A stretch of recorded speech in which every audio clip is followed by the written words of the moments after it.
Welcome everybody, here Brady from BGWX, and we are back live for another breakdown. We are breaking down Hurricane Erin and where it's going to be tracking. Again, it doesn't mean it's going to be making a direct landfall anywhere, but we still have to be watching this very closely, and that's why we are back for another video. Without further ado, let's get started. So lately, today I've been noticing, a lot of, different thoughts, what's been going on. And first I'll say is, if you watch these videos, it's pretty clear what my thoughts are. I stay pretty calm, cool, and collected, and I try to make sure that I echo my thoughts and potential scenarios very clear. So I hope that comes across, and it's not necessarily any intent of mine that will cause anxiety in any of my posts. So hopefully that doesn't come across. I don't think it does really, but I had some pushback against that today. So a little frustrating, given I know that's not anywhere close to my intentions, but you just gotta move on, because I know who I am at my core. But continuing to look at Erin, I'll say, is starting to look a little bit better, but I will say is it's really battling still some western shear. And one thing I did not forecast well later last night was the anticipation of how strong the shear would break apart a little bit, or misalign the core of our system, I should say. And with that now is what we're seeing is a weakened system. Pressure rose again another 20 millibars after deepening 12 millibars. It looked like it was about to take off. 12 millibars in 3 hours. Had some pushback about that. When you see a 12 millibar drop in 3 hours, typically that means rapid intensification is happening, and it's more than just structural things to go with the eye. That's typically what that means, and then all of a sudden we saw that western shear take over, and definitely played a significant part in preventing more intensification. And so that is why we are not seeing a high-end Cat 4, so to say, right now. Even though it did strengthen 10 miles per hour, it did not continue to strengthen after that. So we're going to keep a close eye to see if it can get back to Category 4 status, because currently it is Category 3, 120 miles per hour, just above 950 millibars as of the 2 a.m. advisory. So we'll see if it can strengthen. I think it will strengthen again. I'm still relatively confident that I think it will strengthen again. It will just need to gain a little bit further north in latitude to be in a better spot for the outflow. But you can see, even though it's still a little bit of dry air is working its way into the core now, you can see towards the end of the frame the outflow is starting to expand again a little bit more efficiently on that southwest side. So if I take a screenshot here, notice right here, you'll notice this outflow starting to expand a little bit better, and you'll also notice, even though this dry air is cutting it off on the southwest side, the CDO is expanding a little bit more efficiently and better. So I wonder if we're seeing some strengthening again, possibly. And obviously the eastern side, very efficient. So we'll have to keep an eye on Bermuda for impacts with that as well. But so that's what I'm looking at right now. But as I can still see, is this front here still working to aid potentially in the outflow. So that's why the outflow on the eastern side is still fantastic. But you can see here this western shear here working some of this dry air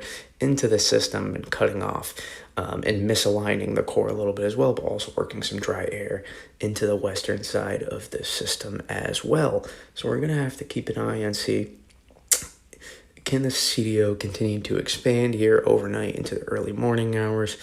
And then how much can this outflow continue to expand back to the northwest as well? And then after that, we have to keep an eye on movement as well. So let's see, I don't want to expand out just a little bit. And then, regardless of intensity, this is going to be regardless of how much it strengthens, it's going to be near or a major hurricane. Okay, I would guess a major hurricane as it approaches. Maybe it weakens a little bit more. I'll give credit to those that were able to account for the weakening that we saw today. I didn't think we would see that much. I will personally say that part of my forecasting, I didn't foresee that to the extent that we were going to see that. So I'll 100% admit that, right? I'm not the perfect forecaster. As you can see, I can sometimes make a lot of good points, but one thing that I didn't account for. I think others didn't too. I think others were expecting intensification as well. Other well respected, but just didn't happen. But here we're watching the track. So here's the front here. I don't think we're going to see this thing really cut to the northeast yet. That's not where I think this thing wants to go. I think right around in between, right in here. I think this is where this thing wants to go right now. So I think this thing is going to continue to move northwest.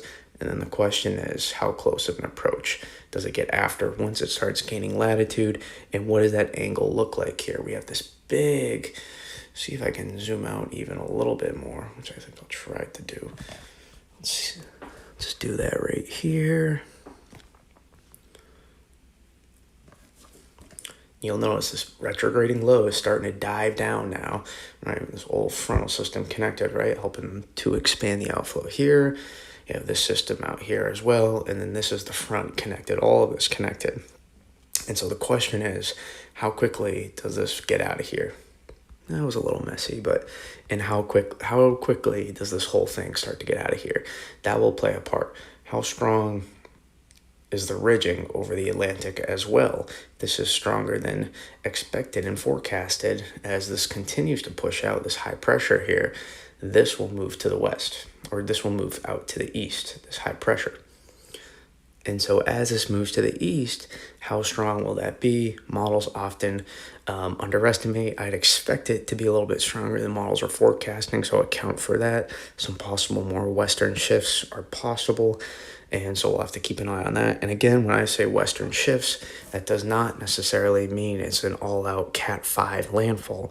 I don't know why people assume that I post model runs, and the fact that they struggle think that means that I'm forecasting for this to be some ridiculous monster and fear scenario. That's not the case. And if you think models did a good job here, I really can't debate you about anything, because I don't know how you can say that 1,200 miles in 6 days or 1,000 miles in 5 days is a really good job by models.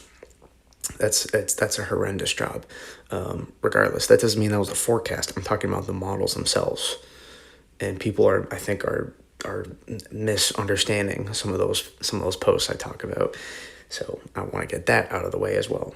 But when looking at the track here, how much does the high pressure get underestimated? So this will kick out to the east more and more a little bit, allowing the continued northern rise in the latitude.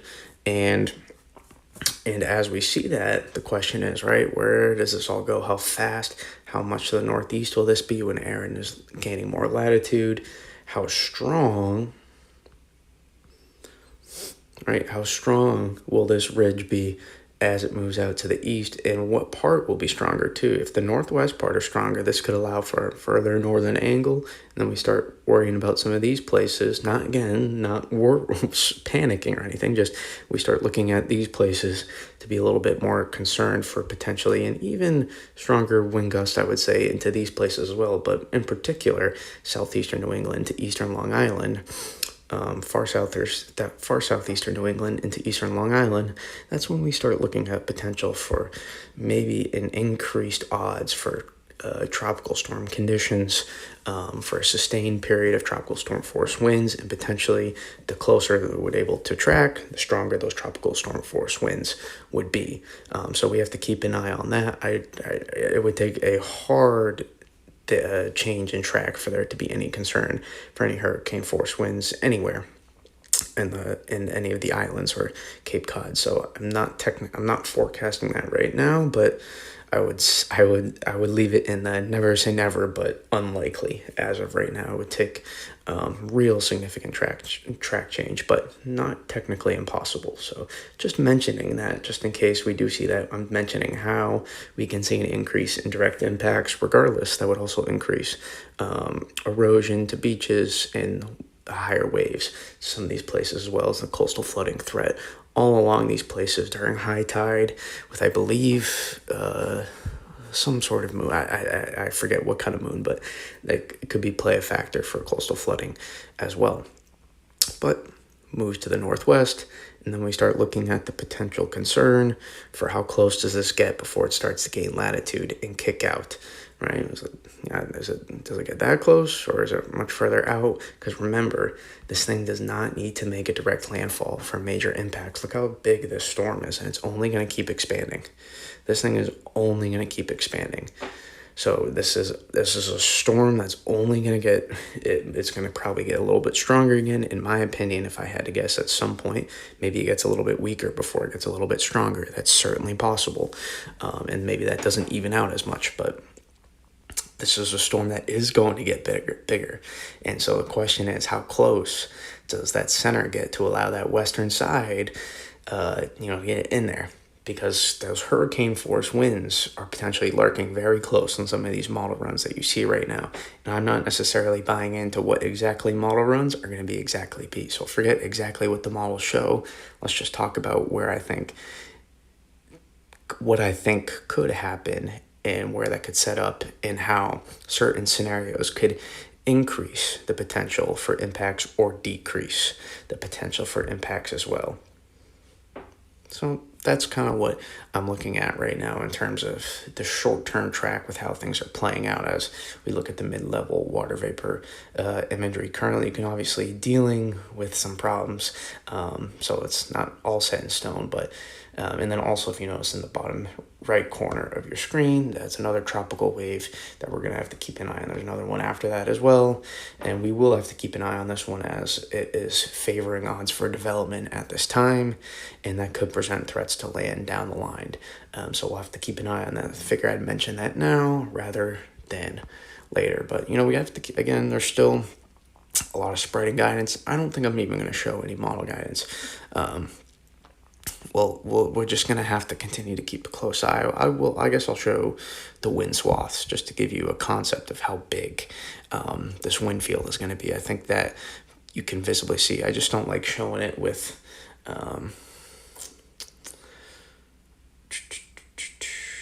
here, United States. We'll get gust swath. Just take a look at how big that gust swath is, right? Some of those stronger winds, would not take much of a track change to get some of those strong hurricane force winds. If we're looking at verbatim, let's say, models have to adjust to where Erin is potentially going to go. View it as that, and not as models are what's right now, but models have to adjust to where Erin is going. That is how you should view it. And it wouldn't take a lot for some of those hurricane force winds. And let's say it's a little bit stronger than let's say some of the model guidance depicted, or let's say it's a little bit bigger, that wind field, then that expands. So then we're talking about potential higher chance for tropical storm conditions, and not just the Outer Banks, but also into eastern, North Carolina, let's say into Wilmington, all along potentially Cape Hatteras, along eastern North Carolina. So we have to keep an eye on that, and also keep an eye too to Chesapeake Bay, far southeastern Virginia as well. Have to keep an eye for potential tropical storm force winds, and very close eye on the coastlines of the Delmarva in Jersey as well. Not to the same impact as well further south. I'm not worrying about that, but potential high tide, coastal flooding, and significant beach erosion, along with potentially some strong wind gusts, is certainly possible as well. And don't view these exact swaths exactly for what it's going to be. I'm just trying to give you a little bit of perspective, because I know I use a lot of, vorticity maps, water vapor, and this is more, clear cut. You can very clearly see that this is wind swaths, right? Miles per hour, gusts here accumulated. So I think it's very, good to just demonstrate how large the wind field is going to be, and that's why the surge is going to be a concern too. If this does continue to track closer, then this does enhance the potential surge threat, for especially that, in particular, the Outer Banks as well, and into eastern, the Eastern Carolina coastline. So we have to continue to keep a close eye, because this is a strong storm. Why am I focusing so in depth on this when a lot of people are so, it's hundreds of miles off? Why you're like, why? It's going to be a big storm. It's a very strong storm. This was a Category 5 storm that hasn't made landfall. That surge, that water comes with it as well. The wind field has expanded due to the eyewall replacement cycle. These are all factors that can make a huge difference for some people. So that's why I continue to emphasize we should be keeping a very close eye on this when we're dealing with such a strong storm that's going to be relatively close to the coastline, regardless of a landfall or not. That does not mean there are going to be significant impacts. And if your response to that is just, well, they see hurricanes all the time. All right, well, then that's it.